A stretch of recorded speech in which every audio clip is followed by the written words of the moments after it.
सब कुछ मिटा देता है, मगर यादों का दाग गहरा होता है। जो खो गया एक पल में, उसी से जिंदगी का इरादा ठहरता है। खामोशी का भी पहरा होता है। हर कोशिश के बाद समझ में आया, मोहब्बत का एक ही चेहरा होता है।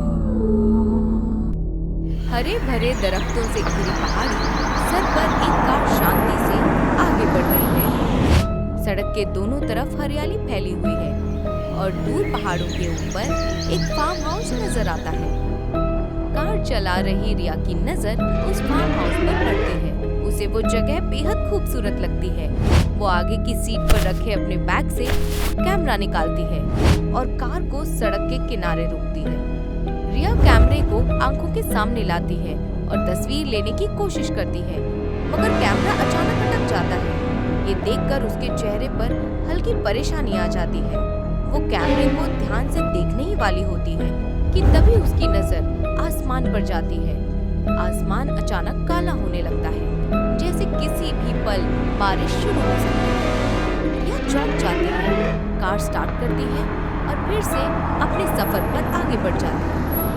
रिया गेट पर पहुंचती है और हल्की बारिश हो रही होती है। रिया घंटी बजाती है और चारों ओर नजर दौड़ाती है। आसपास के नजारों को देखती है। दरवाजा खुलता है और देव सामने खड़ा होता है। रिया अचानक अपना सर मोड़ती है और उसे देखती है। Hi mister Matthew, I am Riya. आपसे बात हुई थी for documenting your place. Of course, Riya. Nice to meet you.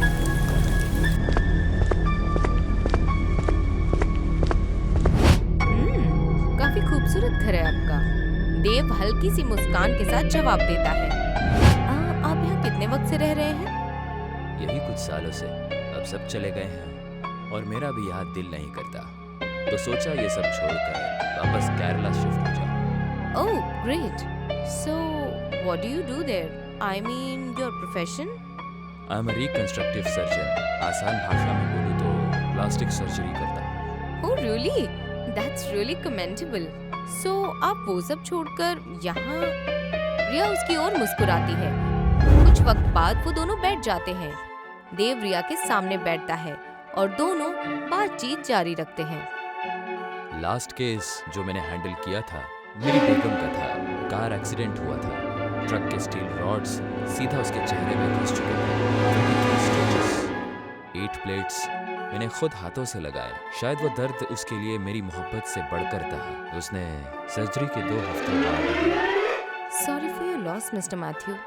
It's completely all right.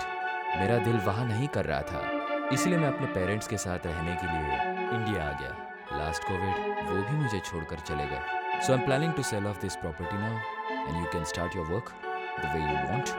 Just let me know if you need any help. Sure, let me take a quick round in the property. May I? Absolutely. Just make sure कि वो इस hall के last बस पुराने dusty सामान हैं। काफी चूहे या कॉकरोचेस होंगे, so let it be. Thanks a lot बताने के लिए। Okay, I will start my work. Dev सर हिलाकर हाँ कहता है, जबकि रिया दीवार पर लगे फ्रेम्स को देखती रहती है। रिया अपना कैमरा निकालती है और बाहर से फार्म हाउस की तस्वीर क्लिक करते हुए क्या गलती हुई ये देखने लगती है। वो कैमरे का फोल्डर खोलती है और पाती है कि शटर की गड़बड़ी के बावजूद उसने वास्तव में फार्म हाउस की तस्वीर ले ली थी। वो मुस्कुराती है और दूसरी तस्वीरें देखने के लिए स्क्रॉल करती है। कुछ वक्त के बाद वो स्क्रॉल करना बंद करती है और फिर उसी फार्म हाउस की तस्वीर को खोलती है, जहां उसे कुछ अजीब महसूस होता है। तस्वीर को करीब से देखने पर वो पाती है कि वो तस्वीर तेज धूप के दौरान ली गई थी। ये थोड़ा अजीब लगता है, मगर वो उसे अनदेखा कर देती है। सोचती है कि ये कोई गलतफहमी है। फिर वो जल्दी से अपने कैमरे का मेमोरी कार्ड बदलती है और कुछ नई तस्वीरें लेने के लिए उठ जाती है। इसी बीच देव अपने कमरे में कुछ दवाइयाँ, सुइयाँ और बाकी पैकेट्स ढूंढ रहा है। सभी चीजें लाल कपड़े में लिपटी हुई हैं और उन पर कुछ बाल भी हैं। जैसे ही वो अपना चेहरा दरवाजे की ओर मोड़ता है, कैमरे की शटर की आवाजें सुनाई देती हैं। रिया को फ्रेम्स में एक अजीब सा पैटर्न नजर आता है। देव की गुजरी हुई बीवी मीरा की तस्वीरें वहाँ कहीं नहीं है, ना ही उसके मम्मी पापा की और ना ही शादी की कोई तस्वीर। वो देव को बुलाने के लिए सोचती है, मगर फिर वो इस बात को जाने देती है और अपने काम में मशरूफ हो जाती है। वो आगे बढ़ती है और प्रॉपर्टी की दीवारों, आर्टिफैक्ट्स और बाकी सामान की तस्वीरें क्लिक करती है। रिया हॉलवे से बाहर निकलती है और देखती है कि बेडरूम का दरवाजा बंद है। बगैर ज्यादा सोचे वो उड़ती है, लिविंग रूम के एक कैबिनेट की ओर बढ़ती है, दूसरा ड्रॉर खोलती है, चाबी का गुच्छा निकालती है और पूरी निश्चिंतता के साथ सही चाबी चुनती है। लेकिन वापस आने के बीच ही वो ठिठक जाती है जब उसे तेज एहसास होता है वो कैसे जान गई कि चाबियां कहाँ हैं और कौन सी चाबी इस लॉक में फिट होगी। मुझे ये कैसे पता? इस एहसास को नजरअंदाज करके वो लिविंग रूम में लौटती है, चाबी को देखती है और फिर खुला कैबिनेट तलाश करती है, मगर कुछ नहीं मिलता। ना कोई पहचान, ना कोई लॉजिक, सिर्फ बढ़ती बेचैनी जिसे वो जल्दी ही एक तरफ कर देती है। कुछ ही वक्त बाद वो फिर से बेडरूम की ओर बढ़ती है। वो दरवाजा खोलती है और अंदर कदम रखती है। शाम हो रही है और बारिश अब जोर से शुरू हो चुकी है। रिया देव के साथ बैठी है, उसका बैग पैक किया हुआ है और जिस आर्म चेयर पे वो बैठी है उसी के पास रखा हुआ है। देव उसके सामने बैठा है और एक किताब पढ़ रहा है। शिट मैन, मुझे लगा था कि बारिश रुक गई है, मगर ये तो और बढ़ गई। What should I do now? It's completely fine. यहाँ के काफी रूम्स खाली हैं। आज रात के लिए तुम कोई भी यूज कर सकते हो। And until the rain stops, you can stay here. वैसे मुझे लगता नहीं कि बारिश रुकने वाली है। Let's hope for the best. वैसे तुमने कुछ खाया नहीं होगा। Let's have dinner. Oh no Mister Matthew, मैंने ऑलरेडी आपको बहुत परेशान कर दिया है। I'm fine. मैं कुछ पैकेज्ड फूड लेकर आई हूँ। I'll have that. You must be joking, right? It's completely fine. अब बारिश तो बोल कर नहीं आती ना। You should have something. I really don't want to trouble you more. Don't worry, you are not. मेरे पास कप नूडल्स हैं. You should have it at least. Okay. I hope it is vegetarian. Yeah, I have many. Give me a moment. I'll be right back. Dev kitchen की ओर चला जाता है। Thanks a lot. वो पानी उबालने के लिए केतली रखता है और ऊपर वाले कैबिनेट से कप नूडल्स का पैकेट निकालता है। साथ ही वो दूसरे ड्रॉर से कुछ और चीजें भी निकालता है। जैसे ही वो उन्हें पानी में डालने ही वाला होता है, उसे खिड़की की तरफ से तेज आवाज सुनाई देती है। आसमान काला है और वो देखने के लिए खिड़की की ओर नजर घुमाता है कि आखिर हुआ क्या। Is everything okay? Yeah, I'm fine. देव जल्दी से गैस की ओर लौटता है, कप नूडल्स का पैक ट्रे में रखता है और किचन से निकलता है। वो मुड़ता है और बाहर जाता है। देव ट्रे लेकर रिया के पास आता है। रिया के चेहरे पर एक हल्की मुस्कान होती है। Thank you so much for this. Don't worry, it's okay. And by the way, yeah, I've initiated your payment also. So, please check it. Yes, I received it. Thanks. Alright, I'll go and get some sleep. तुम भी dinner करके आराम कर लो. Just let me know when you leave. Sure, I'll inform. Good night. Good night. Dev चला जाता है और रिया उसकी तरफ निगाह रखती है। जैसे ही वो दरवाजा बंद होने की आवाज सुनती है, वो जल्दी से कप नूडल्स उठाती है और खाने लगती है। ये साफ था कि उसे बहुत भूख लगी थी। रात गहरी हो जाती है। रिया बिस्तर पर लेटी हुई है और मोबाइल पर रील्स देख रही है। आंखें बंद कर लेती है। अचानक उसे कुछ अजीब सा महसूस होता है। वो हल्की आंखें खोलती है और देखती है कि रिया की रूह उसके ऊपर हवा में घूम रही है। ये देखते ही रिया घबरा जाती है और जोर से चीख पड़ती है।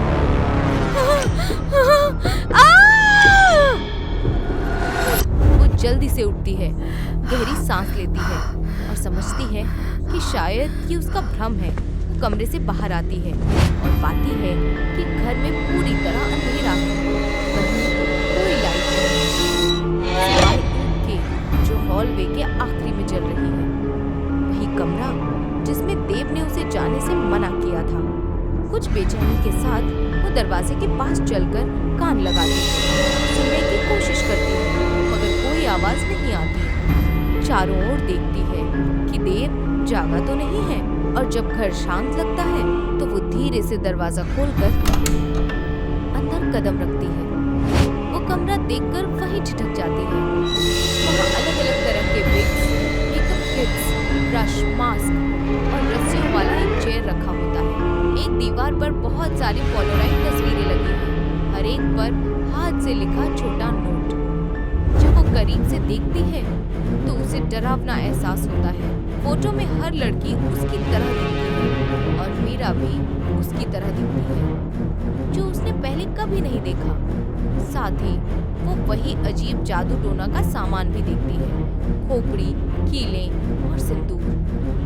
ठंडी घबराहट उसके अंदर फैलती है।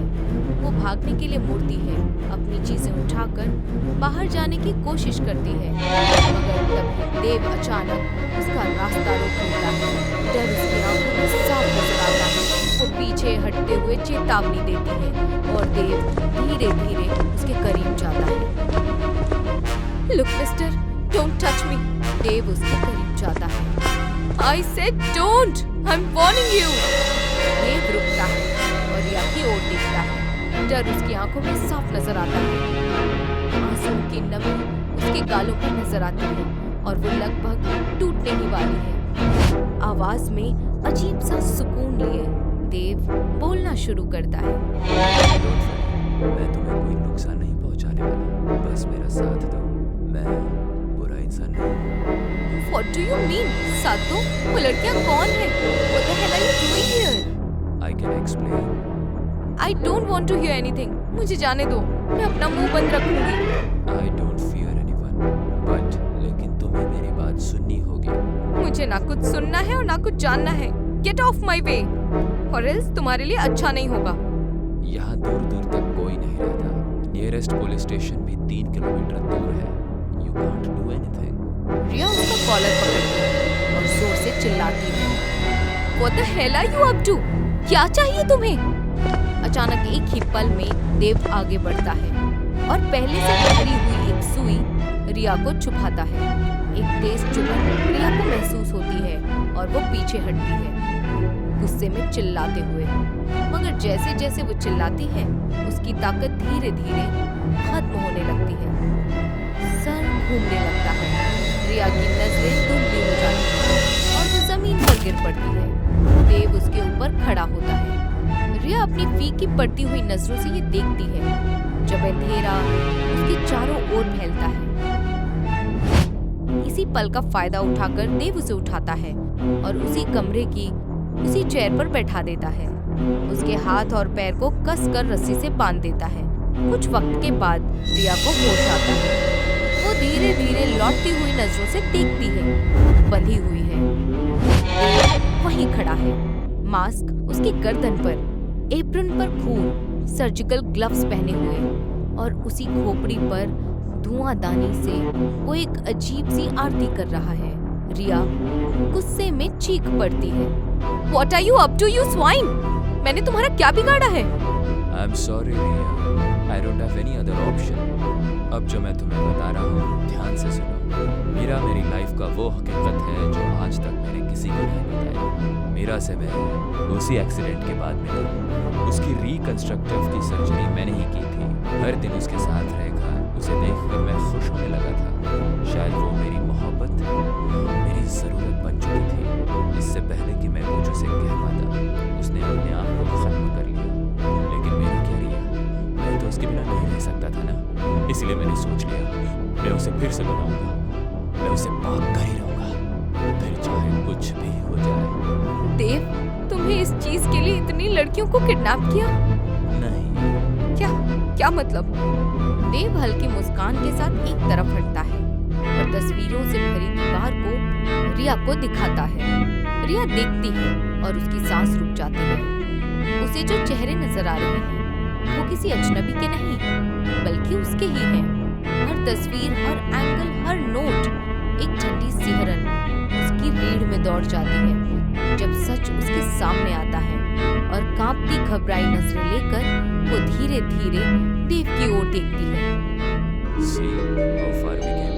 तुमने इसके पहले कभी रेसिस नहीं किया है, लेकिन आज तुमसे थोड़ी गलती हो गई, वरना आज का दिन भी पहले जैसा ही होता। ये क्या हो रहा है? Oh, come on, Priya. क्या तुम्हें याद नहीं? तुम यहाँ 1 महीने से आ रही हो, एक लूप में। आज भी कुछ अलग नहीं, बस आज तुम्हारे पानी में उस दिव्य पूजा वाली रात को मिलाना पड़ता और तुम्हें पता चले, लेकिन ट्रस्ट में ज़्यादा टाइम नहीं लगेगा और दर्द भी नहीं होगा। ड्यू स्कैल्पेल की ओर बढ़ता है। प्रिया डर के मारे उस पर नजर गड़ाए रहती है। तभी दिखता है कि उसके पीछे मीरा की रूह तैर रही है। प्रिया सिर हिलाती है और डर उसकी आंखों से